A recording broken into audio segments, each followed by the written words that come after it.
Just ২ minute সময়ে আমরা phrases বা শব্দগুচ্ছ ব্যাপারটা বুঝে নিব আজকের এই ক্লাসের মধ্যে।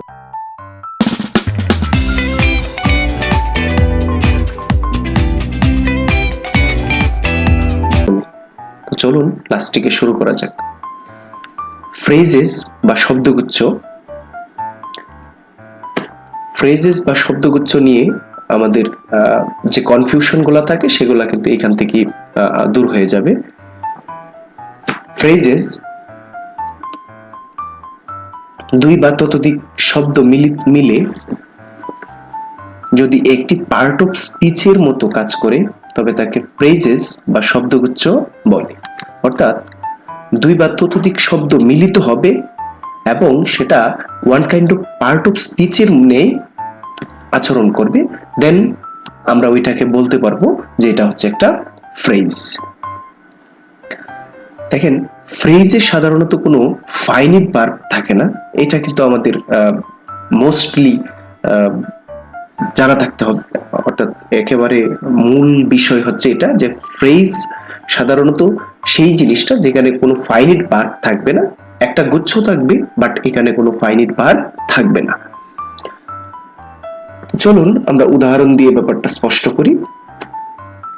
এখানে qualifying in the admission test is not easy, এই বাক্যটিতে দেখেন, যেটাকে আমি আন্ডারলাইন করে রেখেছি, qualifying in the admission test, এই সবটুকু অংশ মিলিত হয়ে একটি পার্ট অফ স্পিচ এর মতো কাজ করে এবং একটি নির্দিষ্ট অর্থ বহন করে, তাই একে ফ্রেজ বা শব্দগুচ্ছ বলা হয়। অর্থাৎ দেখেন, এখানে qualifying in the admission test এই সবটুকু মিলিয়ে একটা পার্ট অফ স্পিচের নে, অর্থাৎ একটা নাউনের নে কাজ করছে।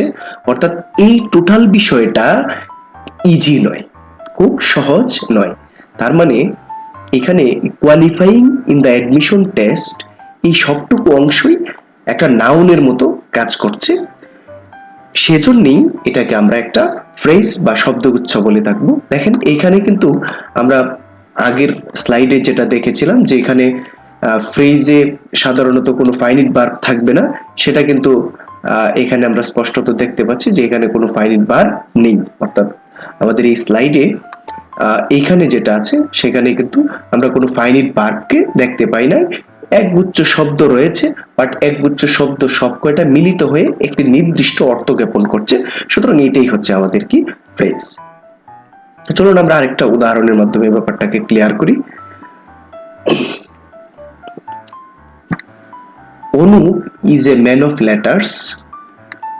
এখানে ম্যান অফ লেটার্স এই সবটুকু অংশ মিলিত হয়ে একটি পার্ট অফ স্পিচের মতো কাজ করে এবং একটি নির্দিষ্ট অর্থ বহন করে, তাই একে একটি ফ্রেজ বা শব্দগুচ্ছ বলা যায়। অর্থাৎ এখানে দেখেন, অনুপ ইজ এ, অর্থাৎ এটা একটা আর্টিকেল, আমরা জানি আর্টিকেলের পরে সাধারণত নাউন বসে। তার মানে এখানে এই ম্যান অফ লেটার্স বিদ্বান ব্যক্তি, অনুপ একজন বিদ্বান ব্যক্তি, তাহলে এই যে বিদ্বান ব্যক্তি, এটা কিন্তু একটা নাউন।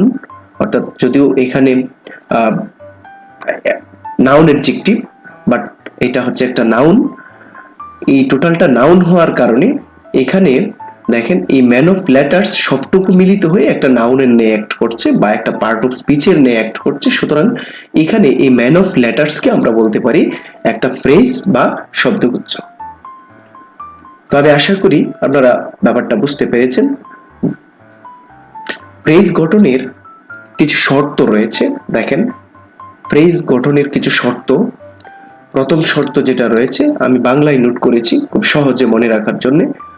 অনেকগুলো শব্দের একটি গ্রুপ একটি নির্দিষ্ট অর্থ প্রদান করবে, যেটা আমরা পূর্বের স্লাইড অর্থ পদার্থ পদার্থ পদার্থ পদার্থ পদার্থ পদার্থ প্রদান করেছিল।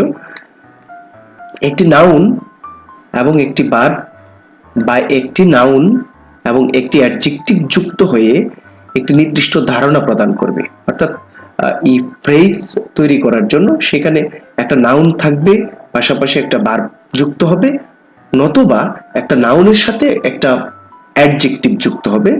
এই দুইটা প্রসেসের মাধ্যমে, এই দুইটা জিনিস যুক্ত হওয়ার মাধ্যমে কিন্তু ফ্রেজ মেকিং হয়। তাছাড়াও আমাদের নাউন প্লাস এক্সটেনশন যুক্ত হয়ে একটি নির্দিষ্ট ধারণা প্রদান করবে, সেক্ষেত্রেও কিন্তু একটা ফ্রেজ মেকিং হবে। অর্থাৎ একটা নাউন আর পাশাপাশি একটা এক্সটেনশন থাকবে। এক্সটেনশন বলতে আমরা যে ব্যাপারটাকে বুঝি সেটা হচ্ছে যে অর্থাৎ ফাইনিট ভার্ব ব্যতীত অন্যান্য কিছু থাকবে, যেমন অন্যান্য পার্ট অফ স্পিচ গুলা বা অন্যান্য অংশগুলা যেগুলাকে আমরা এক্সটেনশন বলে থাকি, সেগুলা অংশ এখানে থাকবে এবং একটা নির্দিষ্ট ধারণা প্রদান করবে। অনেকগুলো শব্দের গ্রুপটি একটি পার্ট অফ স্পিচের মতো কাজ করবে, যেটা আমরা শুরুতেই সংজ্ঞায়নেই বলেছিলাম যে অনেকগুলো শব্দের যে গ্রুপটা থাকবে সেটা কিন্তু একটা পার্ট অফ স্পিচের নিয়ে আচরণ করবে। তো এই শর্তগুলা যদি আমাদের জানা থাকে তাহলে আমরা সহজে ফ্রেজ মেকিংও করতে পারবো, ইভেন ফ্রেজটাকে আইডেন্টিফাইও করতে পারবো। তো কাইন্ড অফ ফ্রেজেস যে ব্যাপারটা সেটা নিয়ে আমাদের পরবর্তী ক্লাসে আমরা আলোচনা করেছি, তোমরা চাইলে পরবর্তী ভিডিওগুলো দেখতে পারো। Thanks a lot for watching, please stay with us.